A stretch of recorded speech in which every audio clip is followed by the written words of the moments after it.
Hello guys, Nursey here. As a sub-incentive for my live stream, twitch.tv/nursey2f2. I decided to create this video to help people practice their medic mechanics. I'm going to try my best to keep this neat and quick, but forgive me if I do take my time emphasizing on some things. The core mechanics for medic gameplay boil down to a nice handful of things. There's movement, damage surfing, uber milking, and crossbow aim. I think these four things are pretty important to the core of a good medic. This can translate very well to a majority of game modes.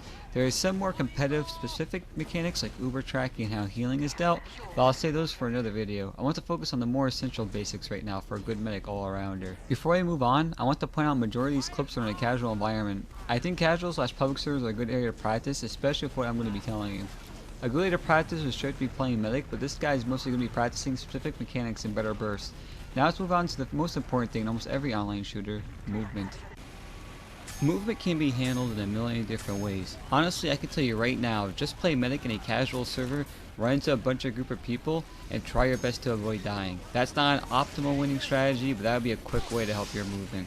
I can't really honestly tell you the best way to go out there and practice movement like I'll be doing with the other subject of this video. Now the greatest tip I can give you here is to try to put yourself in your opponent's shoes. What is the most annoying thing you can do to make them not hit you? How out of the way can you be to hit? Ask yourself a bunch of questions. Think about what makes it hard for you to hit people and apply it to yourself. That type of stuff can really help a lot. Movement really is something that gets better over time. Just think about it a lot. Not only will it help you at medic, not only will it help you at TF2 in general, but this type of logic can apply to any game where movement can play a key role to even a minor one. Again, I do apologize that there really isn't anything unique about movement you can do to just magically become amazing at it. Really, it's best just to go out there and do it. Hopefully as you learn and practice the other mechanics of this video, you'll be able to spice up your movement along the way. Speaking of movement-oriented skills, this next one is actually a very vital piece of movement, and I can give you actual advice on damage surfing. Damage surfing is when you take damage from another player and it knocks you back. You can abuse this mechanic to help you survive easier. I am sorry that I don't really have much clips of this, mostly due to me never recording. I and many others can tell you though, that being consistent at surfing damage is very important to the mechanics of medic. To talk more about how to practice these mechanics, I would highly recommend MGE. Playing an MGE can help you practice this pretty well. I would suggest this as only soldier versus soldier, as this would be by far the easiest way. You can surf more than just a rocket launcher, and even hit scan weapons. I say soldier because it's the easiest and the fastest way, and you'll be getting hit hopefully way more consistently.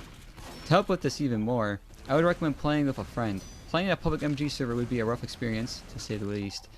But hey, if you aren't scared to go for it, go knock yourself out. To help you understand the timing a little bit, it's a lot like rocket jumping. Just as you would hit your crouch and jump key right before your rocket jump, this thing would apply for when you're about to surf. Just as this rocket is about to hit me, is when I hit those two keys. Surfing is a very vital mechanic for medic, and I would love to make a more in-depth video on it one day. Uber milking is when you don't pop Uber until you feel like you're absolutely pressured into using it. It's not just casually popping an Uber out of spawn around the corner, it's being surrounded by enemies and really trying to hold on to your Uber. If you can milk properly, it can help you preserve your Uber and save it for when it's more useful. Being forced to pop on enemy team's terms really sucks. This is such a quaint mechanic for medic, it may seem odd to practice. Well, an amazing way to practice this isn't actually wait until you get Uber and run around like an idiot as long as you can so you have to pop it. The best way to practice it is honestly the dead ringer on Spy. Even after a nerf, it's a nice way to practice it because the timing of when you want to use a dead ringer can be practically the same. Just hit the good old cloak away button when you barely got the health. It sucks it's not complete invulnerability like the Uber charge, but it still works pretty damn well. It's pretty simple way to practice this mechanic and I highly recommend it. My best tip I can give you is to look around the TF2 wiki and try to keep in mind how much damage a weapon can do and at what distance. Remembering how much damage something can do can be very useful for the most optimal of Uber milking. Let's move on to the last piece of discussion, the crossbow. I'll be honest with you guys that I kinda hate that I have to talk about only one medic primary. Unfortunately, the date that I'm making this video, that's just how it be. The crossbow is an insane weapon and being good with it can lead to be an actual carry role. Really just playing medic and practicing shooting arrows at your teammates and enemies is not a bad way to practice it at all. Another really good way to practice though is to play Rescue Ranger Engineer. My good buddy Kriznik told me about this, but the Rescue Ranger and crossbow have the same exact arc and projectile speed, and you get 4 shots of it. May not be as lethal and you can't heal, but it's a good way to practice muscle memory and how to aim it. Another really fun way to practice it would be direct hit. While the projectiles really aren't the same, it's still pretty good for the muscle memory. That's all there really is to practicing it, just get out there and do it. Do not forget, make sure you're on the sensitivity you are comfortable on.